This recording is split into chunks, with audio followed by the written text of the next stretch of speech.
Good afternoon, everyone. It's Friday, July the 9th, and I'd made some arrangements today to be out and about with Territory Manager Bob McFadden, but he had to cancel last minute. So I've brought in a slightly lower paid, but equally tall in stature ringer for the day. So do you have any questions? How is the corn growing in this area? Yeah, so right now we're in the Zota area, and we had over an inch of rain here last weekend. So the corn here is in fantastic shape. In this particular field of P8407 acre max, the corn's in that V9 to V10 stage, and it's growing really well in that rapid growth stage. So we're expecting tassels here probably towards the end of the month. But in this particular location, the corn is looking great. Are there any bugs we should be worried about? That's an excellent question. So again, in the second half of July, the insects that we're most concerned about in corn are European corn borer. So especially if you're growing straight Roundup, non-BT products, we should be out scouting for egg masses. So those egg masses will be found mostly along the midrib, especially in those good-looking parts of the field, and often closer to ditches is where we see them first. So the adult moths will be overnight laying those egg masses right along that midrib, so that's what we should be scouting for. We should be looking for at least 50, ideally 100 plants in a field to look for those masses.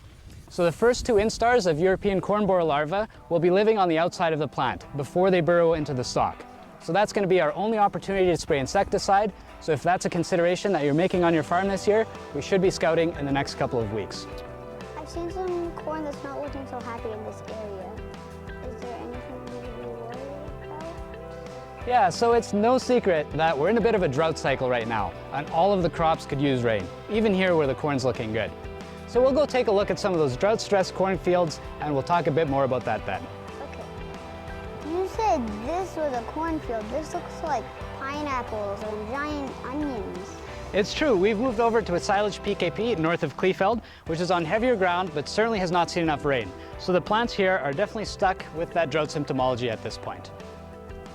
So how bad is it if they don't start looking like corn to me? So at this point, in the early vegetative stage, we're losing between 2 and 3% per day that the plants are stuck in this situation. The worst case scenario is if it continues to be this dry with these drought conditions persisting throughout tassel and into that early blister stage. So at early blister, when we're starting to fill those kernels with water, we could lose as much as 9% of the yield potential per day. So that's a situation that we're definitely trying to avoid. So how is the lack of rain affecting soybeans compared to other crops? It's another good question. So our soybeans are kind of in that full flower stage, especially on some of the more mature fields. So obviously that lack of rain isn't going to be good. However, soybeans do have a lot more flowers than they ever put on pods. So we do have a bit of flexibility here.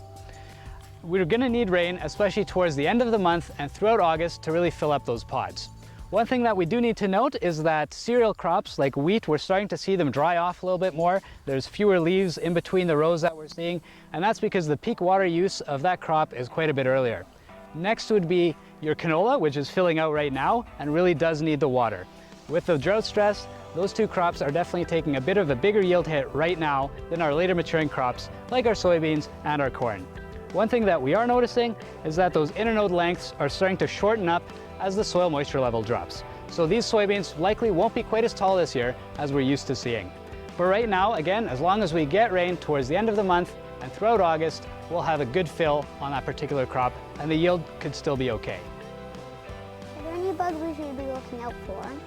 Yeah, so in terms of our soybeans, there are some grasshopper concerns. Not too much on the eastern half of our territory right now, but it's something that we're keeping an eye out for. And the other thing that we need to look out for, especially if these drought conditions continue, is soybean aphids as well as some of the spider mites that we've seen in previous dry years. So there are reports out of the northern states stating that they are starting to see these two insect pests. So it's one of the things that we will be looking for as we continue to scout the fields. Do you have any other questions, or are you ready for the weekend? I'm ready for the weekend. All right, let it rain.